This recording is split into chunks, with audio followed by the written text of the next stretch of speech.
Hello, my dear students, and welcome back. I know, exams are just around the corner and the tension is probably building up a little bit. But hey, don't you worry at all. Tension बिल्कुल नहीं लेने का. Your favorite tutor is your right, and I'm going to make this chapter, Business Services, super simple for you. Trust me, together we are going to ace this exam. So just take a deep breath and let's begin. Okay, let's start with something we all love. Think about the last time you ordered a pizza on Zomato. Now, the pizza itself, the delicious thing you can hold and eat, that's a good. But what about the delivery guy bringing it to your door? Or tracking the order on the app? Are those goods or are they services? Let's find out. To answer that, we first need to get one thing crystal clear. What's the difference between goods and services? This is like the most basic concept of this whole chapter, so listen carefully. It's actually really simple. Goods are physical things. You can touch them, you can own them, like your mobile phone, or maybe a new cricket bat. But services, well, services are actions or experiences. You can't really touch a doctor's treatment, can you? Or a haircut. You just experience them. So that Zomato delivery, that's 100% a service. See? Easy.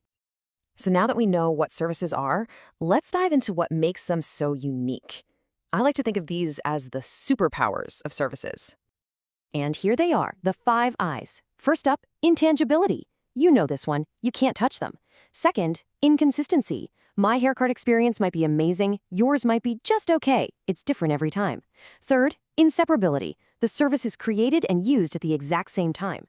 Fourth, inventory. You just can't store a service for later, can you? And finally, number 5, involvement. You, the customer, are actually part of the service. Okay, let's switch gears a bit. I want you to imagine any business in the whole world. Could be a huge factory, could be an online store, as this simple building right here. So what do you think holds this business up? What helps it run day in and day out without any problems? It's definitely not just bricks and cement. Nope, it's a bunch of really important support systems. And these supports, we call them the 5 pillars of business services. They are banking, insurance, warehousing, transportation, and communication. You have to remember these 5 names because every single business needs them to survive and grow. Let's look at each one, nice and simple. Our very first pillar is the money pillar. And what's that? It's all about banking. You see, every business needs money, right? To start up, to run its daily operations, to expand, and that's exactly where banks come into the picture.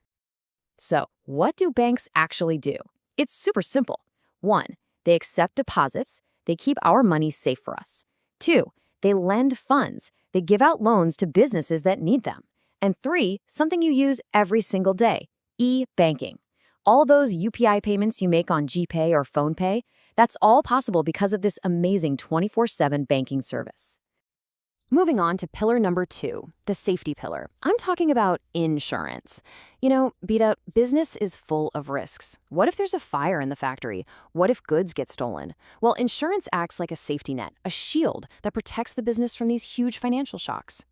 At its heart, insurance is basically a promise. You pay a small, fixed amount, we call it a premium, to an insurance company. And in return, they promise that if something bad happens, they will cover your big, unexpected loss. It's really all about sharing the risk. Lots of people contribute a little bit of money so they can help out the one person who actually suffers a loss. Now, a really important principle in insurance is something called utmost good faith. It's a fancy term, but it just means both sides have to be totally 100% honest with each other. For instance, if you're getting health insurance, you must tell them about any health problems you already have.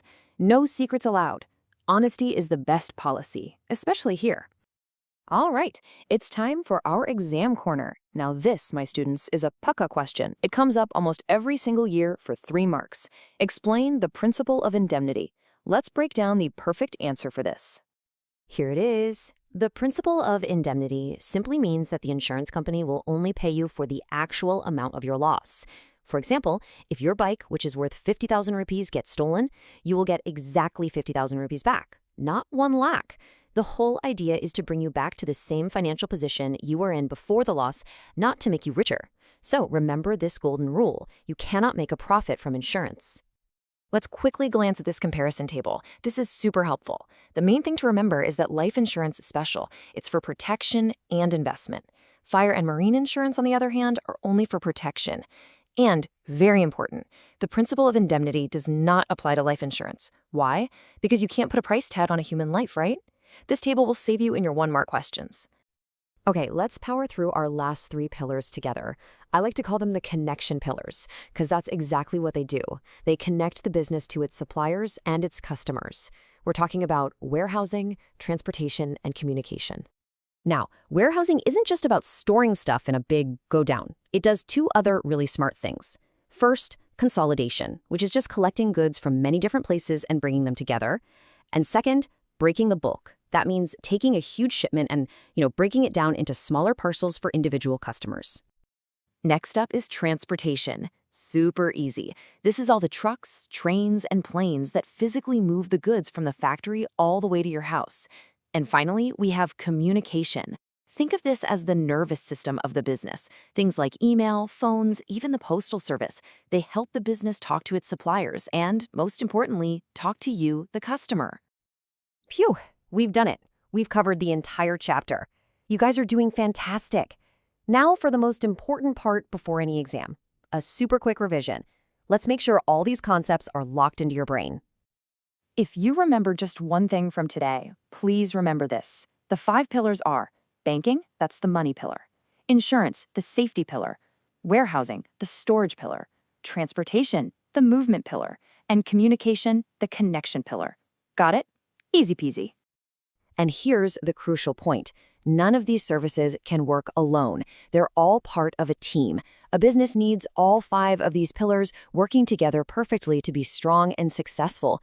It's like a chair, If even one leg is weak, the whole thing might just fall over. They're a complete package deal. And before you go, I have a little question for you.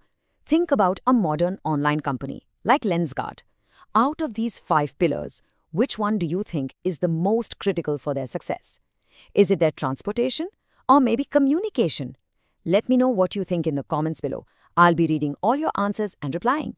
All the very best for your exams. You are going to be absolutely fantastic. Bye-bye.